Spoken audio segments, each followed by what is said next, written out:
oven cooking.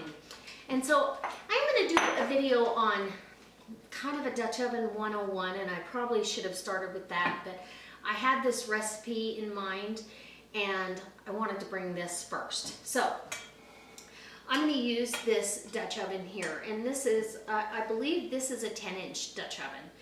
It's plenty for us. I have 7 or 8 Dutch ovens. And throughout this series, I'll be bringing them all into play, or at least even if I just bring them in for visual purposes. But this is my favorite size because it's small enough and handy enough to bring camping. And my next favorite, actually it's right there with it, is my little side dish and or dessert pot. And I've been trying to find another one this size. And I believe, I want to say this is a 1 quart. I did find a 3/4 quart, and so I might get that, and then I'll have 3 that I really like. Anyways, so I do like this one, and then I have a little itty bitty one that you can't stack because its legs are not long enough for this curved lid, because it's a different brand. So that being said, let's see if something's set on the bottom. No, this one doesn't have any. There's no, I think these were, I'm not sure who the maker. I know when I got them, they said they were made in America, but yeah. Anyway, so what we've got our chimney starter is going. I'm going to do a pork roast, and this is a pretty small pork roast. And in the bottom of my Dutch oven, I'm going to go ahead with a little bit of olive oil and get that around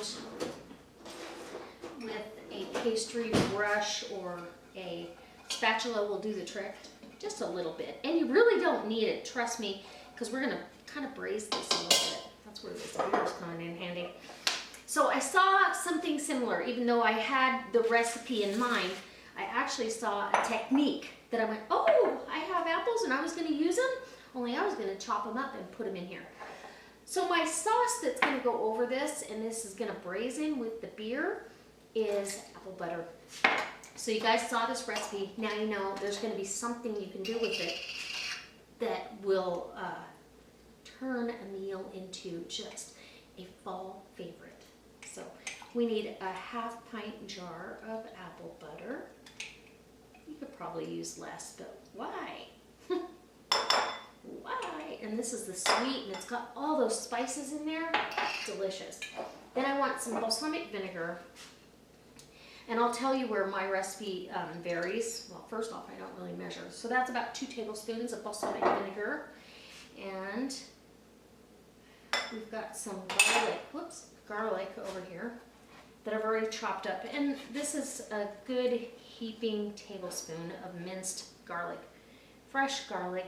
I highly recommend fresh. I don't even like the refrigerator garlic. It just doesn't have the same flavor. This garlic actually came out of my garden, so I'm going to get that in there with the balsamic. And the balsamic's going to add a little tang, but it's going to pair really well with those spices. If you guys have made my onion jam, my sweet onion jam, it's got some similar flavors in here. So that's my sauce that's going down over it with, oh, don't forget this, by all means, big handful, so maybe a 1/2 cup of craisins, dried cranberries. And what they're going to do in the braising process is they're going to swell up, and when you taste them, every now and then you're going to get this tart, woo! It's going to be delicious. So, okay, now I've got my sauce that's going down over the pork roast. So that was just a small onion that I put down in the bottom of my pan. These are about 1/4 inch slices. You want the whole bottom covered. And then we're going to put our sweet potatoes. Sweet potatoes. Now, can you picture all this? Pork, sweet potatoes, apples, apple butter, the spices from that warm apple butter. Oh my goodness. It's going to be fun and delicious. Okay, so now this is where the Facebook thing, I'd already planned this recipe and thought this roast out, and I saw this morning. They had a pork tenderloin, and they did a sauce with soy sauce and mustard, and mustard would go in here well too, but I'm gonna leave it out. and balsamic, and I don't remember what all, salt, pepper, all that good stuff. But the part I was intrigued with, instead of just putting apple slices in here, and that's what I would have done between the sweet potatoes and the onion, and then on top of the sweet potatoes, they put slices in their tenderloin and put the apples right in there. Look at that.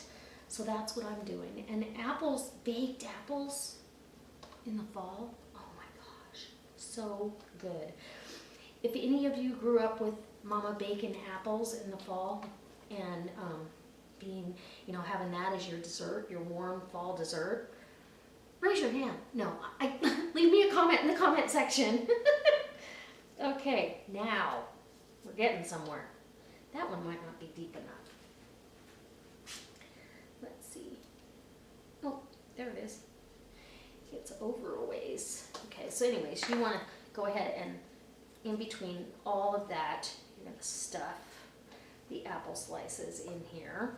Now I'm using a whole apple, so I definitely want as much apple in the pork as I can get, but then whatever's left, I'm going to go ahead. That's about as much as I can get in that pork roast, if you can see that. That's pretty awesome. And this is a small, it's about a 2.5 pound, 3 pound pork roast. So these slices are going to go in just like they were before. And this has got a little core in it. Cut that out. And put that apple in there. And then my pork roast is going right on top, like that. Use some towel. Wipe my hands really quick. And I'll wash my hands before I go out there so I can contaminate this and this. And this, I do need a can opener for that beer. Now this is an apple ale. It's my braising liquid along with the apple butter.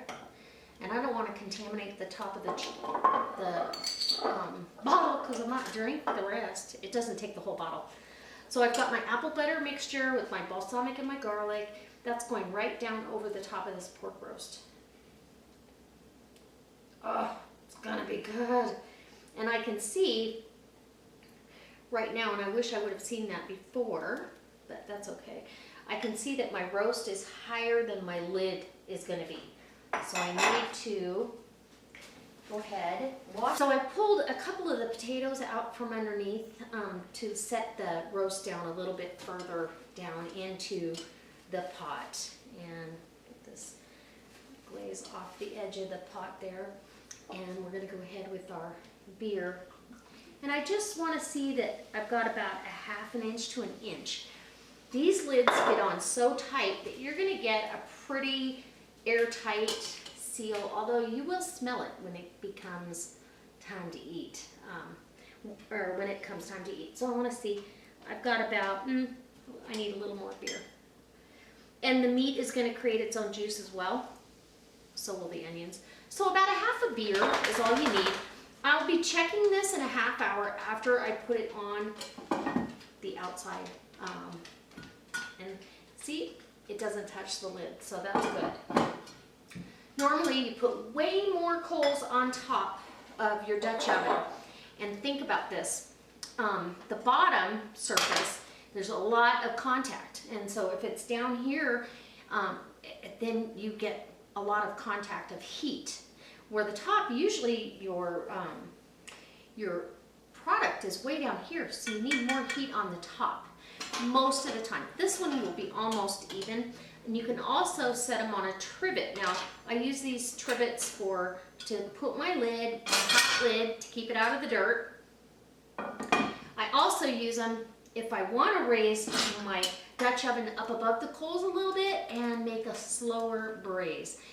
And so it's already almost 5. I might do that and we'll just see how it works. If it doesn't seem to be working for me, then I'll go ahead and pull this out and go a little faster. But we're gonna cook this until the pork is to 145 degrees and the potatoes are tender and everything's wonderful. So I'm gonna take you outside, put the mic on, and show me how. Okay guys, so I've got my little makeshift area here. And what I did is I put some bricks up more for a windbreak than anything. And I've got a, you know, the standard size foil pans that you get at Costco. I cut the corners so it would lay flat, and I've got that down because I'm not sure of what organic matter is in the dirt. I don't want to catch anything on fire, so. And nice thing is I'm close to a hose. So now I'm gonna empty some of my charcoal. Now, to get a perfect 350-degree oven, you usually need about 16 coals on the top and 9 to 10 on the bottom. If the legs are pretty high. These legs are pretty short, and so that's why I'm using the trivet to get it up off the coals a bit, and I'm excited. This is gonna be fun.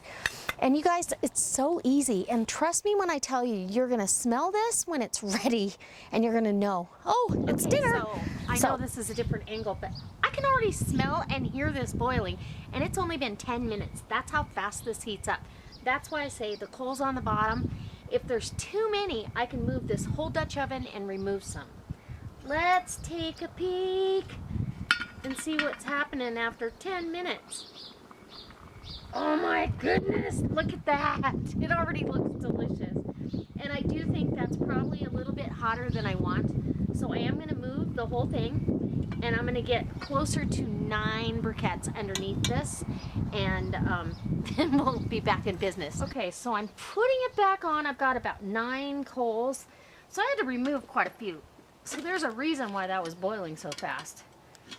And I'm okay with that. Now we're back in business. We're gonna get our coals on top, resituated a little bit. And that cast iron will stay so hot that you literally, I can already hear it boiling again. So a slower braise is a good thing. If I want to, I can take some of these off the lid, but I'm gonna leave them for now. Let this thing calm down a little bit, and that's what we're doing. It truly isn't rocket science. It's just like if you cook in your own oven and you go, oh, you know, that's cooking too fast. I think I'm gonna slow it down. You turn the temperature down. Okay, guys, so I'm gonna bring you in close, but first off, I wanna show you. I brought the Dutch oven in at exactly 50 minutes. I checked the potatoes, they're soft. I checked my pork roast, and it was exactly at 140 degrees internal temperature. I'm like, oh, because I don't want it overdone. This is a very lean pork roast. It would overcook and not be delicious. And so I brought it in and literally just put it on my stovetop. Now I've got it over here for visual purposes. You want to dump your coals off the top, obviously, but this is still extremely hot. So now I'm going to pull everything out. Look at, my gosh. You guys, I really feel like you should come in close right now, and we'll do our taste test, because this glare from the lights, it's never becoming for me.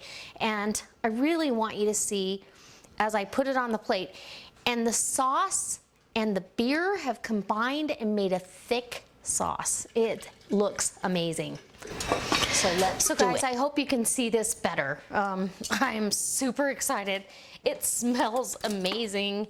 And I've done this roast before, but like I said, I've done it with the apples just cut up like the sweet potatoes, but to put it in the roast itself, how delicious. And here's my roast. Oh, it's so cute. And the cranberries are on top. I'm super excited. Now I'm gonna try to place my onions and my sweet potatoes alongside this, so it gives it a nice presentation. You also get cranberries galore there.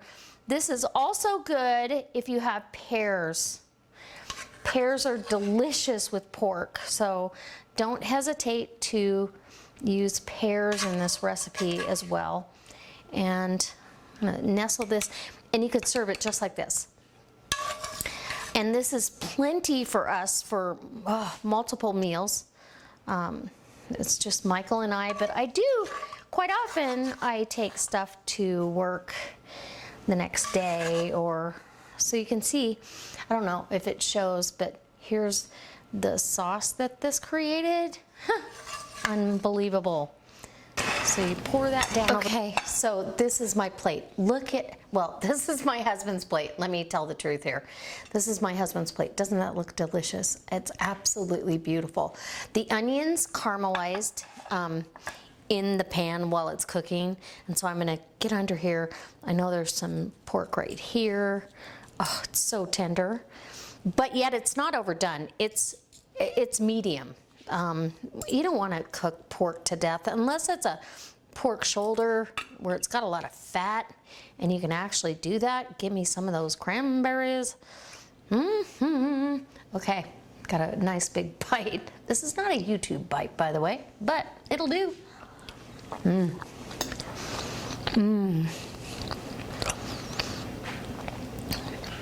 Every bit as delicious as it is every year. This is so good with all the autumn flavors, the sweet potato, the onions. Everybody's harvesting onions and sweet potatoes and all that stuff right now. And cranberries are in season. And now we've got this pork, and people that actually raise their own pork, usually in the fall, is the harvest time. This is one of the easiest Dutch oven meals to do, and literally it cooked in 1 hour. My dinner was done. I didn't have to fuss or muss with it. Let it rest for 15 minutes, and you can see how tender and juicy it is. It's so tender. So guys, if you haven't done a Dutch oven cook and you have a Dutch oven, this is an easy recipe to do. It's an easy way to start and break in your Dutch oven and serve something delicious for your family, because they're gonna love this. And we are gonna have this tonight and probably tomorrow night. I might recreate part of this, but the apples cook down and just come apart into the whole mix. It is delicious. If you've ever had a baked apple, bake an apple right inside your pork roast, because it's fantastic. All right, guys, I can't wait to see you next time for another delicious recipe, and look forward to more Dutch oven cooking.